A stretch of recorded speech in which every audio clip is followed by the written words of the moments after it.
Cassandra Wynter had learned, over 24 years, that a woman could disappear in plain sight if she simply stopped expecting to be seen.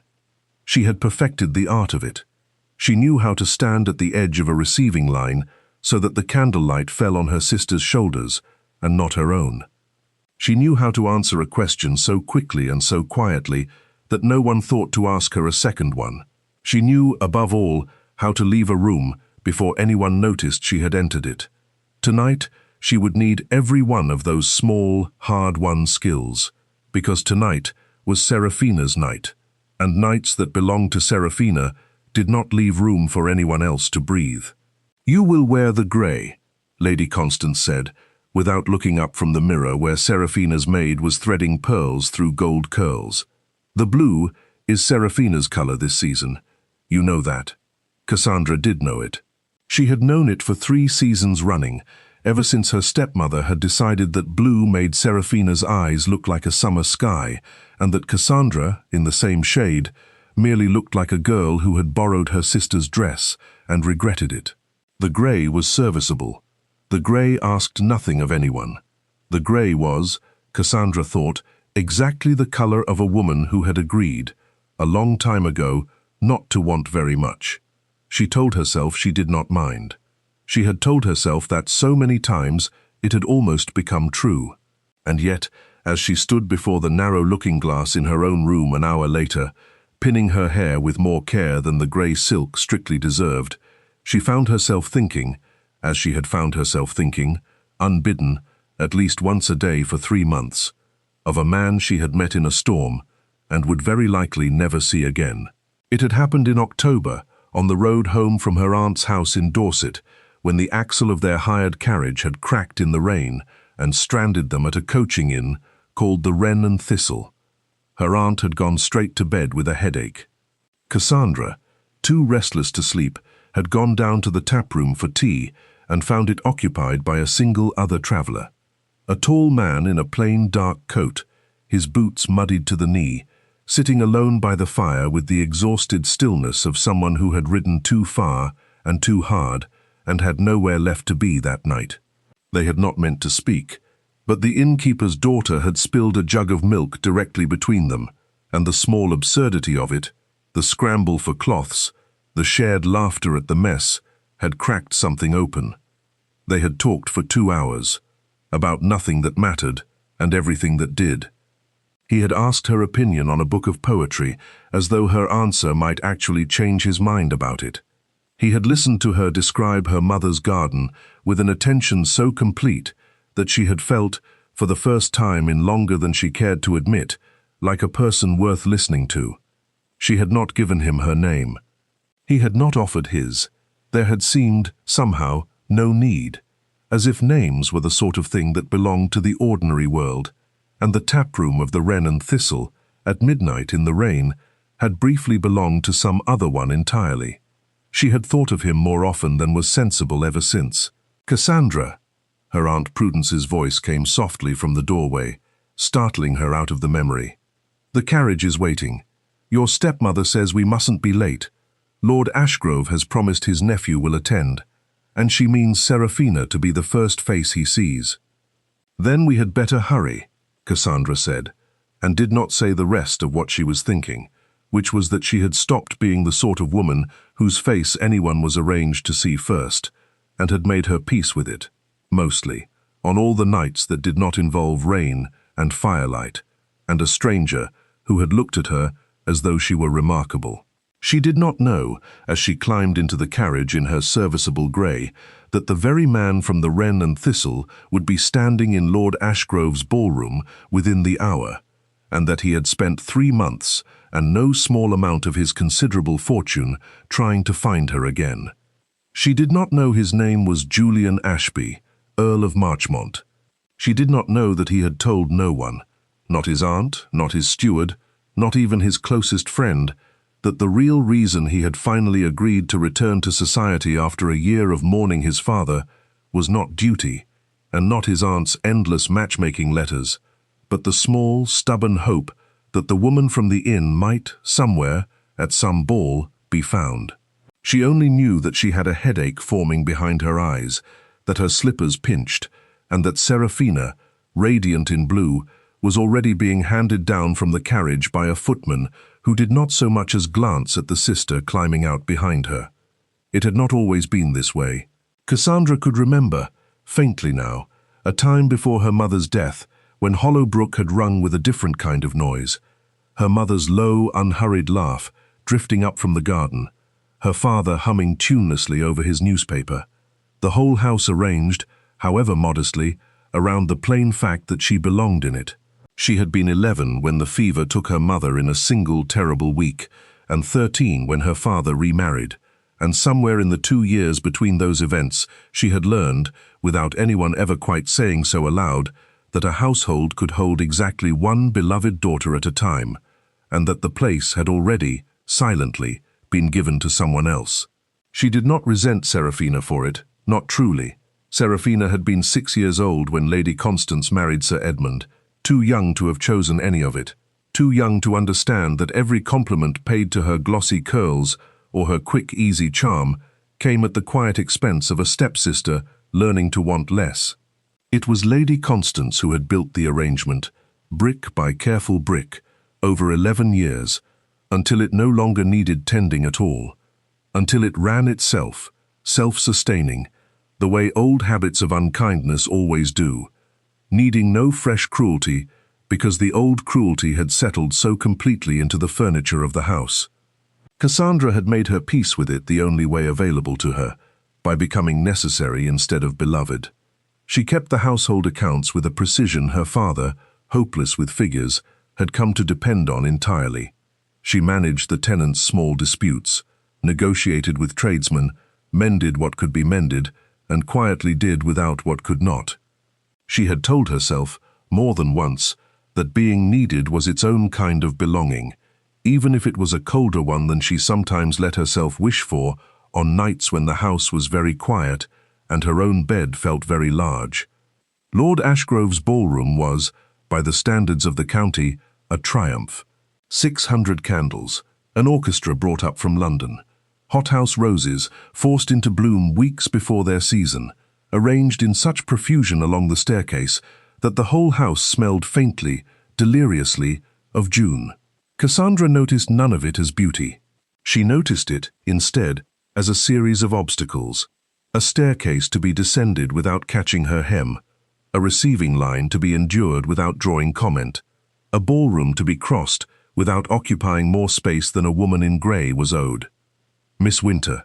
Lord Ashgrove himself, kind old soul that he was, bowed over her hand with more warmth than her stepmother generally permitted anyone to show her. "You look very well tonight." "You are kind to say so, my lord," Cassandra said, and meant it as thanks rather than agreement, because she had seen herself in the glass and knew precisely what she looked like, unremarkable and resigned to it. She found her place, as she always did, near the edge of things, close enough to her Aunt Prudence to be useful, far enough from the dancing to avoid being asked to join it.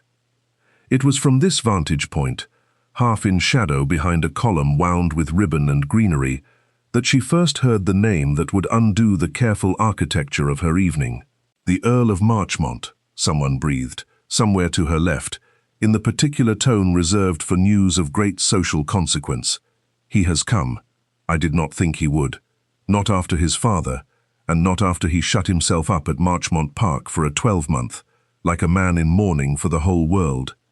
Cassandra had heard of the Earl of Marchmont, the way one hears of weather in a country one has never visited, a name attached to vague impressions of wealth, tragedy, and a reputation for coldness that had, if the gossip could be trusted, only deepened since his father's death. She had no particular interest in him. She had, if she was honest, no particular interest in any of the men who might be found in this room, having long ago decided that hope of that particular kind was a luxury reserved for women who did not wear grey. And so she did not look up when the crowd near the doorway shifted and murmured and parted, the way a crowd does for someone it has decided matters. She was occupied just then in retrieving her aunt's dropped fan from beneath a chair, and it was not until she rose, fan in hand, that she saw him. The room seemed, for one impossible moment, to tilt. It was him, the man from the Wren and Thistle, the stranger by the fire, the quiet voice, the attention that had made her feel, for 2 stolen hours, like the most interesting woman in England. He stood now in the doorway of Lord Ashgrove's ballroom, dressed not in a plain dark coat, but in the unmistakable, unbearable elegance of a man of rank. And he was looking, with an intensity that cut straight across the crowded room, directly at her. Cassandra's hand tightened on her aunt's fan until the delicate ivory sticks creaked. He took a single step toward her. "Cassandra, darling, come. Lady Ashgrove wishes to introduce Seraphina to the Earl at once, and she says you're to help gather your sister's shawl and gloves. She's left them somewhere absurd." Her stepmother's hand closed around her wrist, firm and final as a door shutting. "Quickly. Now, this is not a moment to dawdle." By the time Cassandra had extracted herself from the tangle of shawl and gloves and her stepmother's low, urgent instructions, the doorway was empty. The Earl of Marchmont had been swept, inevitably, unstoppably, into the current of the ball, surrounded by matrons angling their daughters into his line of sight, by gentlemen eager to renew an acquaintance a year of mourning had interrupted, by Lord Ashgrove himself, beaming, already steering him toward the punch table and, not incidentally, toward Seraphina. Cassandra told herself it did not signify. Men who looked like the Earl of Marchmont, men who owned parks and titles and the undivided attention of every mother in the county, did not, in the ordinary course of things, spend 2 hours by an inn fire discussing poetry with women who wore grey and disappeared into corners. It had been a strange, lovely, singular evening, and it had ended, as such evenings did, at dawn, with 2 travellers going their separate ways and never expecting to see one another again. She busied herself, in the minutes that followed, with the small, unglamorous tasks that had become her particular province at every gathering of this kind, fetching a second shawl for an aunt who felt the draught near the windows, steadying a nervous young cousin who had never before been brought out into company so grand, murmuring quiet reassurance to a housemaid who had spilled a tray of ratafia and stood frozen with horror at the thought of Lady Ashgrove's wrath. It was, Cassandra reflected, rather like being furniture with opinions, useful, unremarkable, moved wherever the room required, and never expected to mind the moving. She did not mind it, exactly. She had simply stopped, a long time ago, expecting anything else. And yet her heart would not slow. And yet, across the ballroom, through gaps in the crowd, she caught him glancing, again and again, with a restlessness that did not match the polite, practiced smiles he offered everyone else, toward the place where she had stood. He was looking for her. She did not let herself believe it. Belief, for a woman in her position, was expensive, and she had trained herself for years not to spend on credit she could not repay. Julian Ashby had rehearsed, on the long ride from Marchmont Park, every possible version of this evening. He had imagined finding her within the first quarter hour and being struck dumb by the shock of it. He had imagined not finding her at all and having to endure the particular grief of a hope, quietly, finally extinguished. He had not imagined this, the agony of seeing her, unmistakably her, across a crowded room, and then losing her within the space of a single held breath to the churning machinery of a country ball, while Lord Ashgrove's hand closed genially around his elbow and steered him toward a young woman in blue silk, whose name, he gathered dimly, was Miss Seraphina Wynter. "My nephew has spoken of nothing but your return to society for a month, Marchmont," Lord Ashgrove was saying. "You must allow me to make you known to some of our finest company. Miss Wynter here has been much admired this season." "You are very kind," Julian said, with the automatic courtesy that 7 years of public life had carved into him, while his eyes moved, again, helplessly, across the room. "Forgive me. I believe I saw an acquaintance a moment ago. A lady in grey, near the column by the west windows." Seraphina's smile did not falter, but something behind it sharpened. "My sister, my lord. She is not much for society. You'll find her a poor conversationalist, I'm afraid, compared to the company here tonight." It was said lightly, prettily, the way such things were always said. A small cruelty, dressed as sisterly candor, the kind that left no mark anyone else could see. Julian had grown up in rooms full of such remarks. He recognized the shape of it instantly, and something in him, some old and private tenderness, bristled on behalf of a woman he had known for 2 hours by a fire and had thought of, absurdly, faithfully, every day since. "I found her excellent conversation when last we met," he said, mild as still water, and had the satisfaction of watching Seraphina's smile falter by exactly 1 degree. He did not manage to cross the room, not in the next hour, though he tried 3 times and was intercepted 3 times. Once by Lord Ashgrove's sister, eager to discuss his father's memory, once by a set of matrons determined to secure him for the next dance with one daughter or another. Once, longest of all, by Miss Seraphina Wynter herself, who had a gift, he began to realize, for materializing precisely in whatever path he chose to walk. He caught glimpses of her instead. Cassandra. He was almost sure her name must be Cassandra, for he heard Lady Ashgrove call it once across the room, and the syllables settled into him like something he had been waiting to learn. He watched her fetch a fallen fan, refill her aunt's glass, murmur something that made an elderly gentleman laugh, retreat always, unfailingly, to the edges of the room the moment her small task was done, as though she had signed some private treaty with the evening that permitted her only to be useful, never to be seen. It made him furious. In a slow-burning way he did not examine too closely. Not at her. At whatever years, whatever voices had taught a woman with a laugh like that. He remembered her laugh, low and startled, when the milk had spilled between them, to make herself so small. He was gathering himself at last to cross the floor directly, propriety be damned, when he saw her stiffen at the far end of the room, saw Lady Constance Wynter's hand close around her wrist, saw some brief, sharp exchange he could not hear over the orchestra, and saw Cassandra's face go carefully, practically blank, in the particular way of someone absorbing a blow and refusing to let it show. Then he saw her turn and begin unmistakably to walk toward the door. "She cannot mean to leave already," he said, half to himself. "Miss Wynter?" Lord Ashgrove's nephew, at his elbow, followed his gaze with mild surprise. "She never stays past midnight at these things. Lady Constance likes her home to see to the breakfast arrangements before the family rises. Cassandra manages the household, you understand, ever since her mother passed. Doesn't dance much herself. Sensible girl.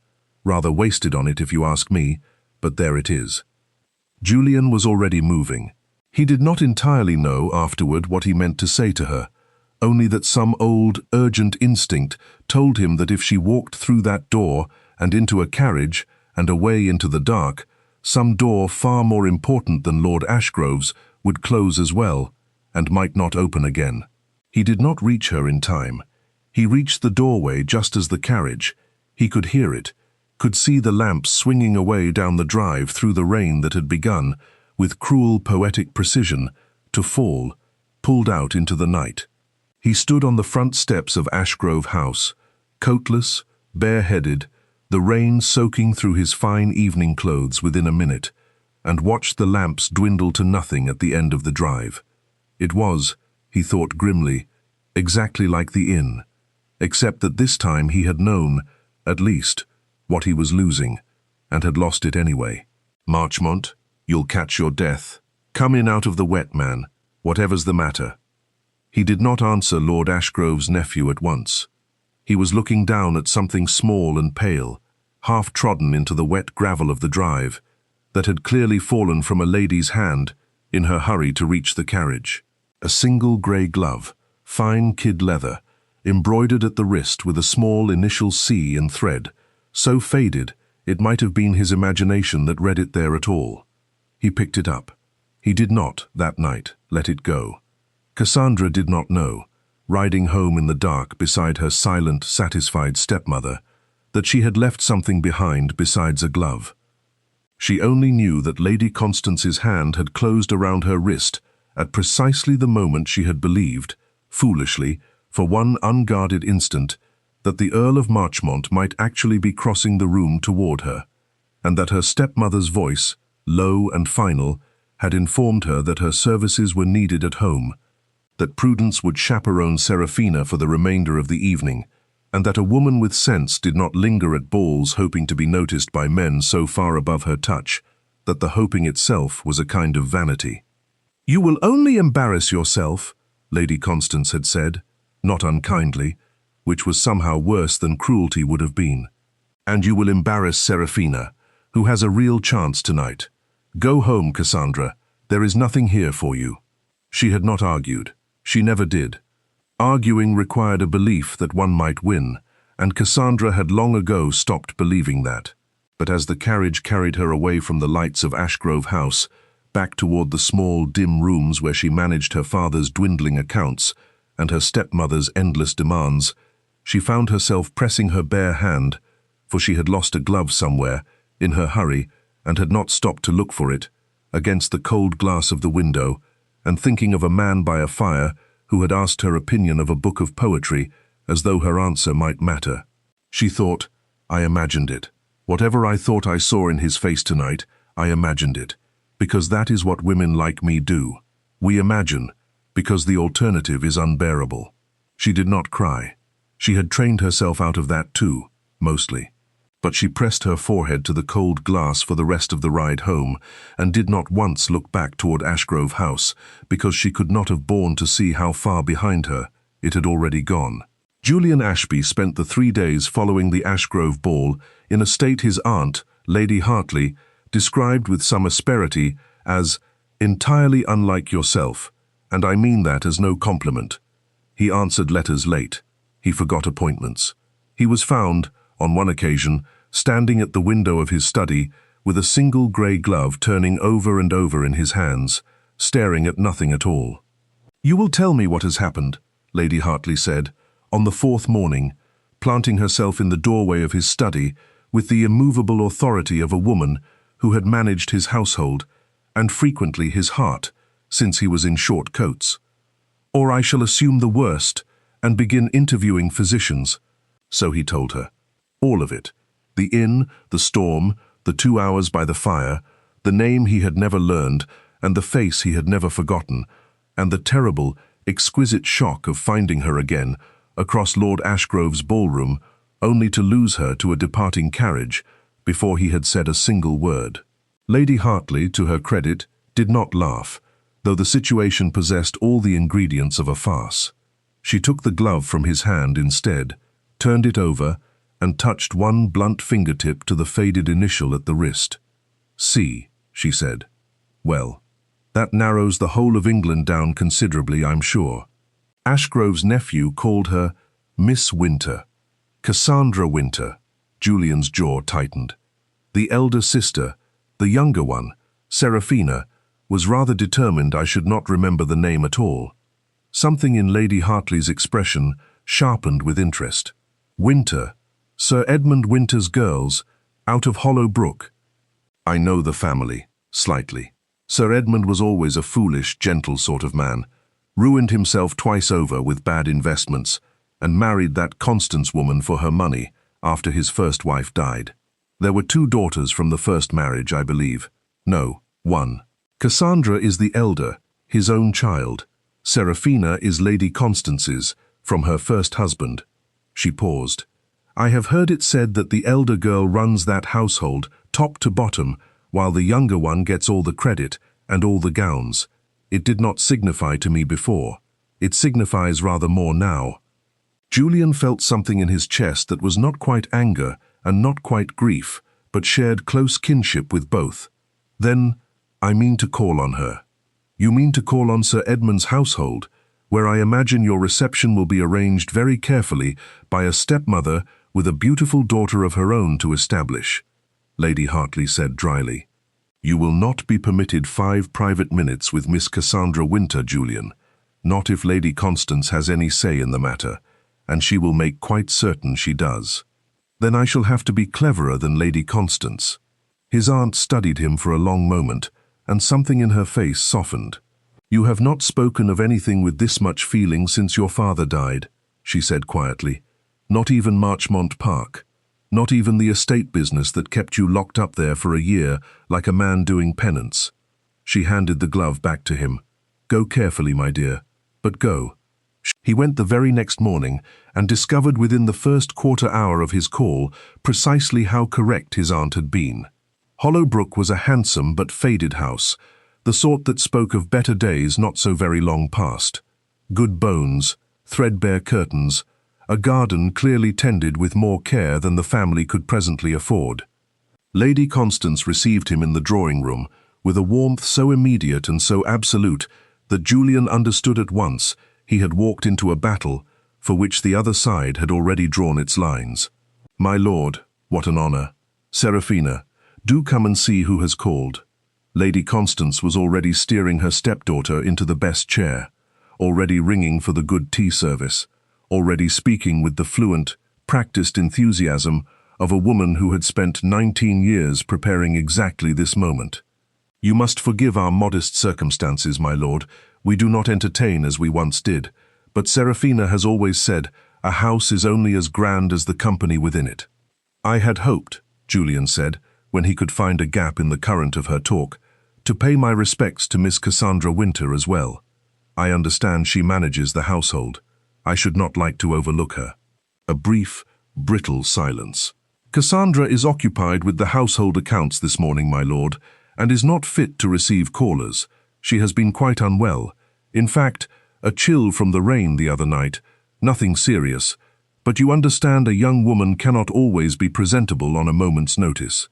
It was, Julian understood at once, a lie constructed with the smooth speed of long practice, and he found himself unexpectedly, uncharacteristically angry. Not the cold, controlled anger he had learned to wear like armor since his father's death, but something hotter and more personal, on behalf of a woman he had spoken to for 2 hours by a fire and had not stopped thinking of since. He stayed the required half-hour. He was, by every account Lady Constance would later give her friends, perfectly charming to Seraphina, who sang for him at her stepmother's urging and played the harp with genuine skill and looked, in the morning light, exactly as lovely as everyone always said she was. He complimented the tea, admired the garden, and left precisely on schedule, having said not one word to the woman he had actually come to see. But as his carriage pulled away down the drive, he saw a figure at an upstairs window, pale, still, watching, and understood, with a certainty that settled into him like something permanent, that Cassandra Wynter had not been unwell at all. She had been forbidden.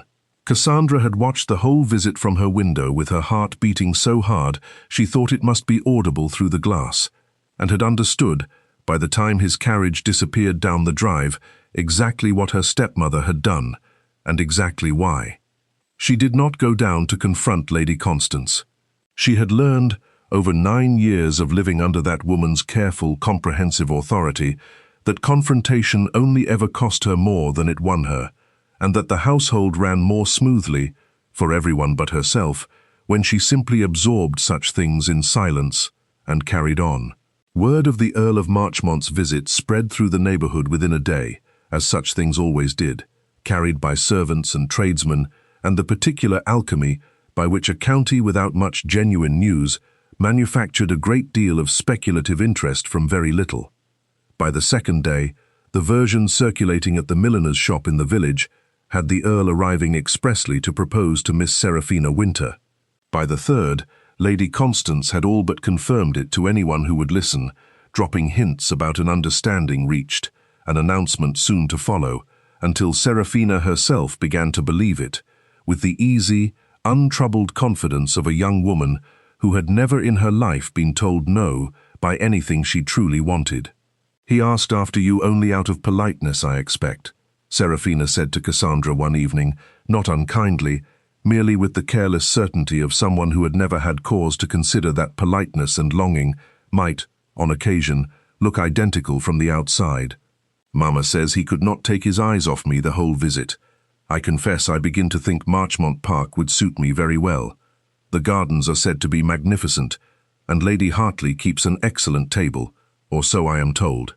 Cassandra said nothing, because there was nothing safe to say, and because some small wounded part of her did not entirely trust her own memory of the ballroom, of the fire at the inn, of a man's eyes finding hers across a crowded room, did not trust it enough, in that raw moment, to defend it aloud against her sister's easy confidence. She only excused herself early, claiming a headache that was not, strictly speaking, untrue, and went up to sit alone by her window until the last of the house's candles had been extinguished for the night.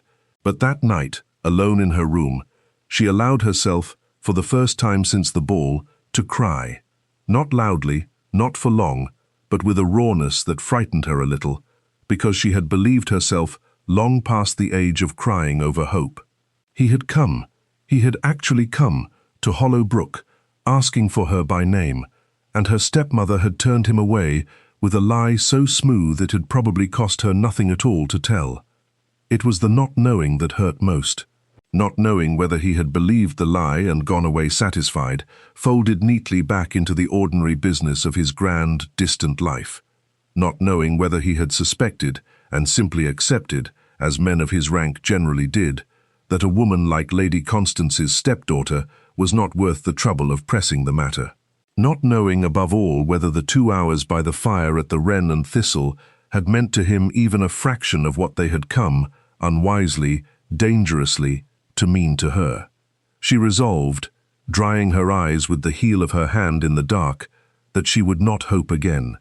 It was a resolution she had made before, about smaller things, and broken before, about smaller things, and she suspected, even as she made it, that this time would be no different, because hope, she was beginning to understand, was not something a person could simply decide to stop feeling.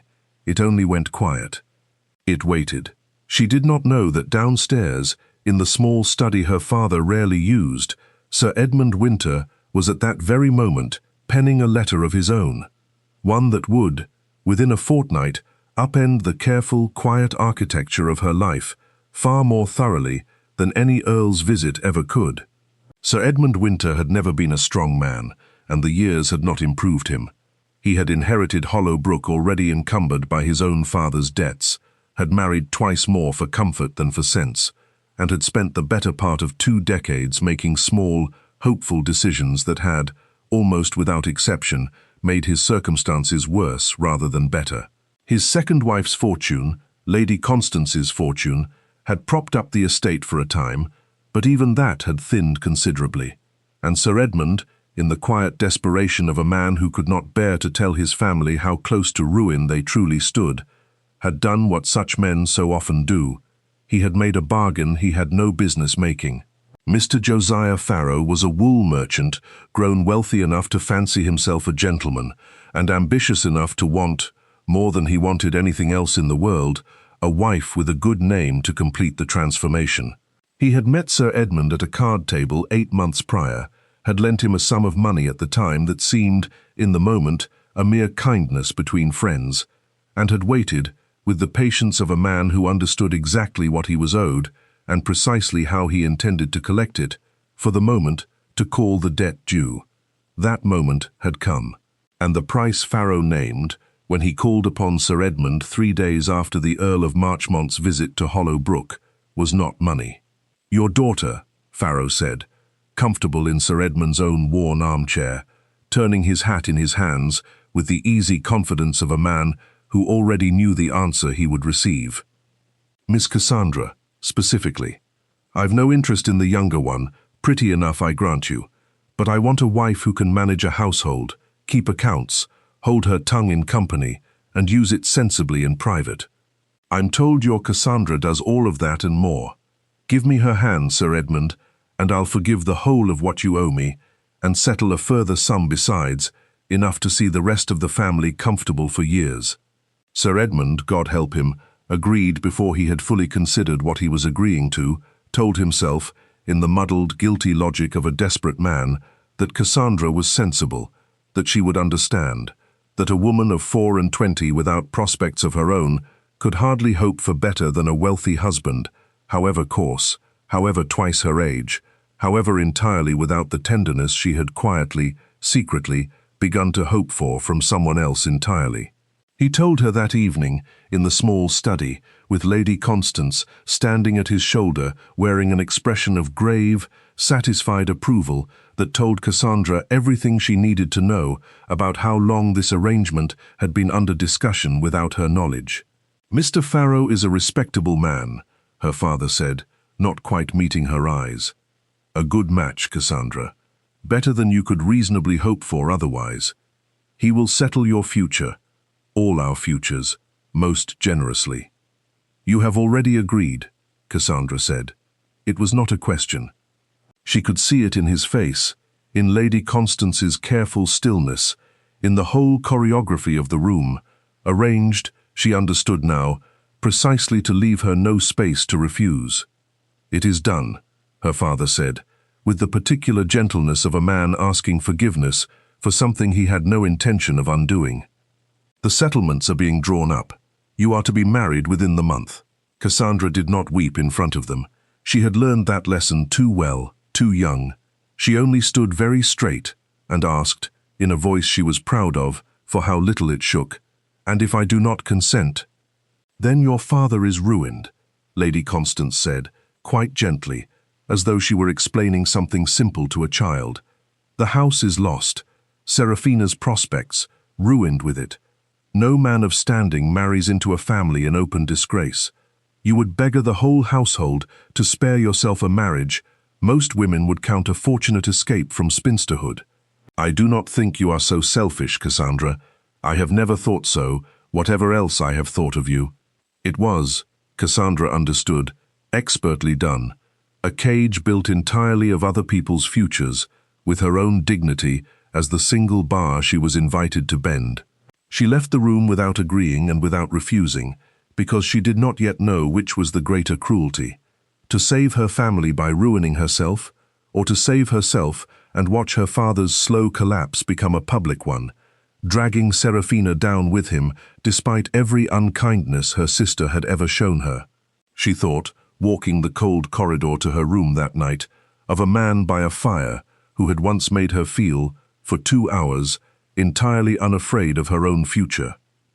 She wondered whether he had gone home to Marchmont Park and forgotten her already, whether the whole strange, luminous evening had meant to him nothing more than a curious hour's diversion on a rainy night. She did not know that he had not forgotten. She did not know that at that very moment, 3 counties away, Julian Ashby was sitting up late with his aunt's letter open before him, a letter containing news, gathered through the discreet and thorough channels available to a man of his position, that had made his blood run cold. That Sir Edmund Wynter was rumoured to be in serious debt to a merchant named Farrow, and that a hasty match was said to be forming between that merchant and the elder Miss Wynter. Julian was on horseback for Hollowbrook within the hour, storm clouds gathering overhead, with no clear plan beyond the single, driving certainty that he would not lose her twice. The rain that began to fall as Julian rode was not, he would think later, entirely without a sense of theatre. The same rain that had first thrown them together at the Wren and Thistle, now hammering down as he approached Hollowbrook for the second time in a fortnight, this time with no intention whatsoever of being turned away. He did not wait to be announced. He left his horse steaming at the gate and strode up the drive on foot, coat soaked through within moments, and it was pure chance, or perhaps not chance at all, perhaps something closer to the stubborn insistence of 2 people who had already, once, found each other against every reasonable odds, that placed Cassandra in the garden at that exact hour, walking alone beneath the dripping trees because the house had become, in the 3 days since her father's announcement, unbearable to remain inside. She saw him before she fully understood what she was seeing, a tall figure coming up the drive through the rain, coatless in his hurry, and for one disorienting moment she thought she must be imagining him into existence out of sheer longing, the way she had imagined him 100 times since the ball. Then he said her name, Cassandra, in the same low, certain voice she remembered from the fireside, and she understood he was entirely, undeniably real. For a long moment, neither of them moved, as though the sight of each other, after so many days of separation and doubt, required a kind of translation before either could trust it. The rain had darkened his hair and plastered his shirt to his shoulders, and Cassandra thought, absurdly, that he looked exactly as he had that first night by the fire at the Wren and Thistle, travel-worn, unguarded, entirely without the polish that rank usually demanded of a man like him, and that she had never once, in all her careful, disciplined months of trying not to hope, managed to stop loving that particular, unguarded face. "You should not be here," she said, though her feet had already carried her 3 steps toward him before her mind had given permission. "My stepmother." "I do not care what your stepmother permits," Julian said. "I have spent a fortnight trying to find a woman I met by a fire in October, and finding her, only to discover she is being sold to a wool merchant to settle her father's debts. I find I have grown considerably less patient with propriety than I was a fortnight ago." Cassandra stopped where she stood, rain soaking into her grey shawl, and stared at him. "You knew about Mr. Farrow." "I know a great many things I did not know a month ago." He closed the remaining distance between them, and there was nothing courtly in the way he did it, only a directness that made her chest ache.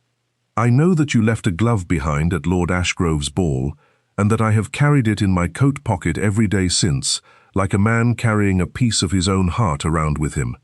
I know that your stepmother told me you were unwell when I called, and that it was a lie, and that you watched my carriage leave from an upstairs window because you were not permitted to say goodbye to me properly. I know that I have thought of nothing but the 2 hours we spent by that fire since the moment I lost sight of you at Ashgrove House, and I have come here, in the rain, without a coat, without an ounce of sense, because I could not bear one more day of not knowing whether you had thought of it too." Cassandra's breath caught, and for a moment she could not speak at all, because 9 years of training herself not to want things, not to hope for things, not to believe that a man like this could look at a woman like her and mean every word he said, rose up in her all at once, and very nearly won. "I did not know your name," she said finally, unsteadily. "For 3 months, I did not even know your name." "Julian," he said. "Julian Ashby, Earl of Marchmont, for whatever that is worth to you, though I confess I would rather you wanted the man than the title. The title has brought me a year of misery, and a great many people who wish to marry my income rather than myself, and I find I am rather tired of it." Something in Cassandra broke open then, not sorrow, but a kind of fierce, disbelieving joy that frightened her almost as much as it thrilled her. "I thought of nothing but that evening for 3 months, she admitted, the words coming faster now, freed from whatever careful restraint had held them.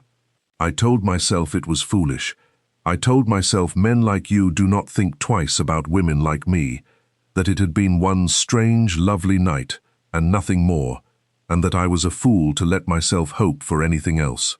"Then we have both been fools," Julian said, "and I find I do not regret it in the slightest." He hesitated, and for the first time since he had come striding up the drive, some of his certainty seemed to falter into something more vulnerable. "I know I have no right to ask you to refuse, Farrow. I know your father's circumstances are dire, and that you have carried the weight of this family's dignity for years, while receiving precious little credit for it. But I am asking you not to marry a man who sees you as a settlement of debt, when there is another option before you. Not a rescue, Cassandra. I would not insult you by calling it that, but a choice. Marry me instead, and let me settle your father's debt as a wedding gift, rather than a purchase price, so that whatever you decide it because you want it, and not because you are cornered into it." The rain fell steadily around them. Somewhere behind Cassandra, in the lit windows of Hollow Brook, she could see a curtain twitch.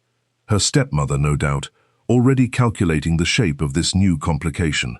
"You do not know me," Cassandra said softly, though it was less a refusal than a question, a last, honest doubt she needed spoken aloud before she could let herself believe. 2 hours by a fire, and a fortnight of searching. That is not knowing someone, Julian. I know that you noticed a lonely, grieving man at his lowest, when he had given his own family no name and expected no kindness, And you gave him 2 hours of your genuine attention anyway, asking nothing in return, Julian said. I know that you have spent this evening walking alone in the rain, rather than sit in a house that has decided your worth for you. I know that when I told your family I wished to call on you, and was refused, you did not make a scene, and you did not weep where anyone could see you, and you have borne every unkindness this family has shown you, with a dignity I have rarely seen matched in London drawing rooms full of women, with far less reason to hold themselves so well. He reached for her hand, bare, for she had left her gloves inside in her hurry to escape the house, and held it, careful and warm despite the cold rain, as though it were something precious. I do not know everything about you, Cassandra Wynter, but I know enough to be entirely certain that I do not wish to spend the rest of my life discovering the rest of it with anyone else. Cassandra looked down at their joined hands, and then up at him, rain-soaked and utterly sincere, and found that the careful, guarded woman who had spent 9 years making herself small enough to survive her stepmother's house had, quite without her permission, fallen entirely and irrevocably in love. My father will not release me easily, she said. There are debts. There is Pharaoh, who will not simply step aside because an earl has asked him to. Then we shall deal with Pharaoh, Julian said, and with your father, and with your stepmother, and with anyone else who imagines they have more right to your future than you do yourself. But I would rather hear you say the thing first, before I go and fight the rest of it. Do you want this, Cassandra? Not the rescue, not the settlement of debts, me. For the first time in longer than she could remember, Cassandra Wynter let herself want something out loud. Yes, she said. God help me. Yes, I want it. What followed was not, as it turned out, either quick or entirely without cost. Sir Edmund, roused from the house by the commotion and horrified to find an earl standing in his rain-soaked garden holding his daughter's bare hand, was torn between relief at a solution to his debts and shame at how thoroughly he had nearly sold his own child to avoid it. Lady Constance, for her part, did not surrender so easily. She argued, cajoled, and finally attempted to insist that if any Wynter daughter were to catch an earl, it ought by rights to be the pretty one, until Julian informed her, with a coolness that startled even Cassandra, that his interest lay precisely where it had always lain, and that any further attempt to redirect it toward Miss Seraphina would end with his solicitors, rather than his goodwill, handling the matter of Sir Edmund's debts. Mr. Pharaoh proved the more stubborn obstacle. He arrived at Hollow Brook 2 days later to find his bargain unraveling, and made it known, with the blunt confidence of a man unused to being refused, that a debt was a debt, contract or no, and that Sir Edmund would find himself in considerably worse trouble than before if he thought a title could simply erase what was owed. I have not come to argue points of law with you, Sir Edmund, Pharaoh said, planted before the fire, with the proprietary air of a man who already considered the house half his own. I came to collect what was promised me. I do not care how many earls come calling in the rain. A bargain struck is a bargain kept in my experience, and I have not built what I have built by letting fine gentlemen walk away with what I was owed. It was Cassandra, entering the study uninvited and entirely unafraid, who answered him before her father could stammer out some apologetic half-measure. Then let us speak of what is owed precisely, Mr. Pharaoh, since you are so fond of bargains kept, she said, and set the household ledgers down upon the desk between them with a firmness that made her father start. I have kept these books myself for 9 years. I know to the shilling what my father borrowed from you, and what interest you have already quietly added, beyond what was agreed, and I do not think you would care to have either figure examined too closely before a magistrate. Pharaoh's confidence flickered, just slightly, at the sight of a woman entirely unwilling to be managed, and Cassandra pressed the advantage before it could recover. The Earl of Marchmont's solicitor will call on you within the week, to settle the sum owed, in full, as originally agreed, and not a shilling more. You will find that a very fair price for walking away from a bargain that was never rightly yours to make in the first place. It was Cassandra herself, in the end, who settled it, sitting across from Pharaoh in her father's study with the ledger books she had kept for 9 years spread open between them, and informing him, with a composure that surprised even herself, that she had personally overseen every payment her father had ever made him, that she knew to the shilling what was owed, and that the Earl of Marchmont's solicitor would see the full sum discharged within the week, in writing, with no further obligation implied or accepted on any side. Farrow, faced with a woman entirely unwilling to be managed and a settlement considerably more generous than he had any legal right to expect, withdrew his claim within the fortnight, grumbling but satisfied, and troubled the Wynter family no further. Serafina, to everyone's surprise including her own, proved less of a villain in the aftermath than the season's gossip had painted her. She came to Cassandra's room the night before the wedding, awkward and uncertain in a way Cassandra had rarely seen her, and admitted, haltingly, that she had spent years being told she was the pretty one and Cassandra the useful one, as though the two things could never overlap in a single sister, and that she had not fully understood until she watched an earl choose Cassandra in front of the whole county, how much smaller that arrangement had made them both. "I am sorry," Serafina said, twisting her hands together. "I did not think of you as someone who could be hurt. I think I did not let myself think of you very much at all, because it was easier."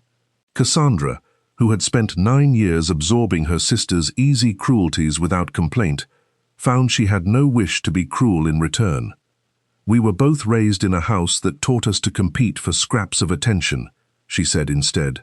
"I do not think either of us built that house, Serafina. I only hope we do not have to keep living in it. It was not forgiveness exactly, not yet, but it was a beginning, and Cassandra had learned, over the strange, upending weeks of her sudden engagement, that beginnings mattered more than she had once believed. The wedding, when it came, was neither grand nor rushed, a quiet ceremony at the small chapel nearest Hollow Brook, attended by family and by Lord Ashgrove, whose ballroom had, however unwittingly, given the whole story its start. Lady Hartley wept, unashamedly, through the entire service, and declared afterward that she had never in her life seen her nephew look so thoroughly, helplessly happy. Cassandra wore blue for the first time in 3 seasons, not because anyone had assigned it to her, but because she had chosen it herself, and because Julian had told her, quietly, the night before, that he remembered the exact color of the sky the morning he had ridden away from the Wren and Thistle, wondering if he would ever see her again, and that it was very near this shade. Lady Hartley, in the weeks that followed the wedding, took a particular delight in installing Cassandra in the running of Marchmont Park's considerable household, and declared within a fortnight that she had never seen an estate's accounts so beautifully kept, nor its tenants so contentedly managed, and that Julian had shown, for once in his life, uncommonly good sense in choosing a wife who could tell a ledger from a love letter and valued both appropriately. Sir Edmund, freed at last from the crushing weight of his debts, wept openly at the wedding breakfast and confessed to his new son-in-law, in a burst of grateful candor that embarrassed them both, that he had never deserved a daughter half so steady as the one who had spent 9 years quietly holding his household together while he looked the other way. "I left that ball before midnight," Cassandra said to him, much later, as they stood together on the terrace at Marchmont Park, watching the last of the season's roses, close for the night, certain that whatever I thought I had seen in your face was only my own foolish hoping. "I did not know you had only come there to find me." "I very nearly told the whole ballroom so," Julian admitted, "and would have, if your stepmother's hand had been half a second slower closing around your wrist. I have thought since that I ought to have simply crossed the floor and said your name in front of everyone, propriety be damned. And I should have looked for you sooner, instead of assuming a man like you could not possibly have meant what he said by a fire, to a woman in grey no one else troubled to notice."